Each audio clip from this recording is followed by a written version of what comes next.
Ano yung nagustuhan ko? Naturo sa kanila. Number one po, sino ba yung nagtatag ng simbahang katoliko? Ang Panginoong Yesus. Pangalawa, nagustuhan ko yung Seven Sacraments. Pinag-aralan ko po ito noong mga panahon ng pandemya. Sabay po yon, Orthodox, Alliance, Catholic. Tatlo ho yung pinag-aaralan ko sabay-sabay. Pangatlo ho, na-appreciate ko yung apostolic succession ng simbahang katoliko. Na pwede nilang matrace yung pagiging legitimate ng simbahan. Bagamat very controversial yung simbahan, hindi ko yung dinideny. Maraming iskandal na nangyari ng Middle Age, di ba? Alam natin yan sa kasaysayan. Pero bakit sa kabila noon ay mas naging very favorable sa akin tong grupo na ito? Yung Marian Theology. At most importantly, mga kapatid, doon sa Seven Sacraments, yung nagbigay talaga ng parang kakaiba sa akin na pagdating sa katotohanan, yung turo patungkol sa Eucharist. Na matagal kong pinaniniwalaan na ito ay symbolic lang, kasi bilang Baptist, symbolic lang talaga yan. Majority ng mga evangelical, protestante, symbolic lang. But I came to realize, hindi siya symbolic. Siya ay literal. At yun po yung nagustuhan ko rito, mga kapatid. Now, pangalawa, nagustuhan ko yung simbahang katoliko sapagkat pagdating po sa pagpapaliwanag patungkol sa Biblia, meron pong iisang paliwanag. Hindi po katulad ng protestante at evangelical. Sa Baptist na lang ho, ang isang talata, ang isang passage, ang isang pericope ay napakaraming paliwanag. Kaya kung ikaw isang estudyante ng salita ng Diyos, kung merong 10 Bible School na Baptist sa Pilipinas, malaki ang tsansa na merong 10 iba't ibang pagpapaliwanag sa particular na text sa Bible. Pero sa Katoliko, iisa lang ho yung paliwanag. Dahil po doon sa magisterium.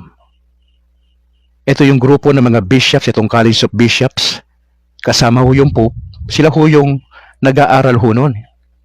Kaya ho ang pare, wala na ho siyang ibang gagawing pag-aaral pa, sapagkat tapos na yung interpretation. Wala na siyang private interpretation doon.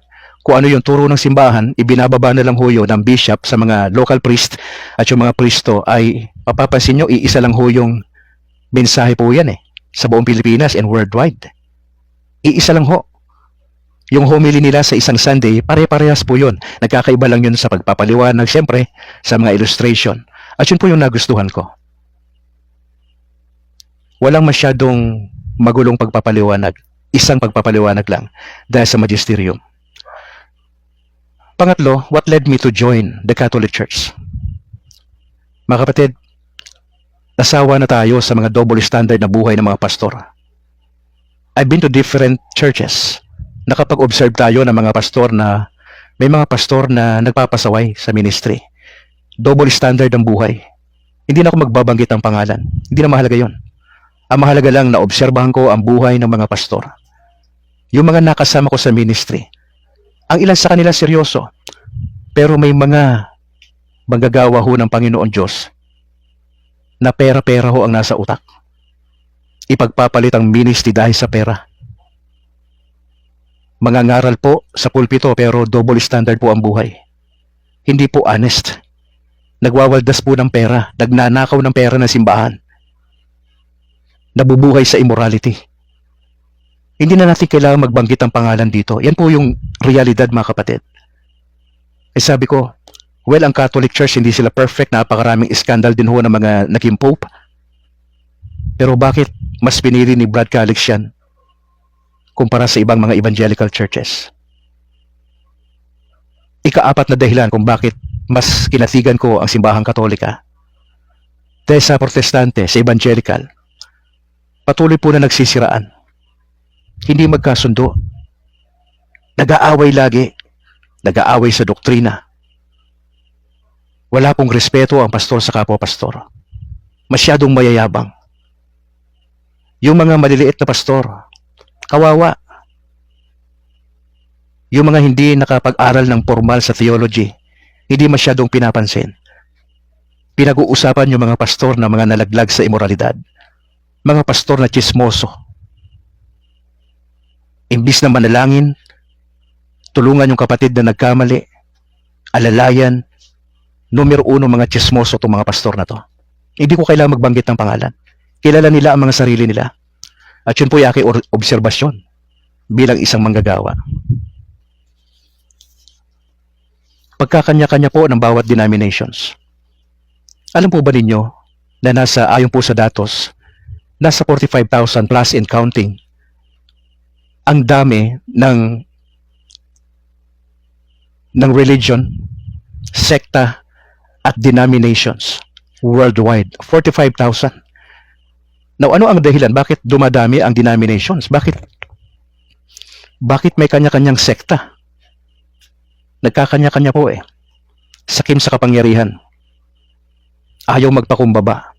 Kaya pag umalis sa isang grupo, gagawa ng isang grupo, paparehistro sa sect, siya yung founder ng sekta na yon. Napakagulo natin sa Pilipinas. Now, ang ilan pa ho sa naging dahilan that led me to join the Catholic Church. Dahil ako po yung nag-iimbestiga, nag-aaral, tinitignan natin, nagtatanong tayo. May nakita po akong mga video sa YouTube na mga pastor na na-convert mula sa pagiging isang sikat na theologian, pastor sa US. Si Scott Hahn po na dating Presbyterian na theologian. 1986, he decided to join the Catholic Church. At marami pang pastor na kilala sa US na iniwan ang kanilang denomination sapagkat para sa kanila, etong simbahan ng Katoliko ang tama.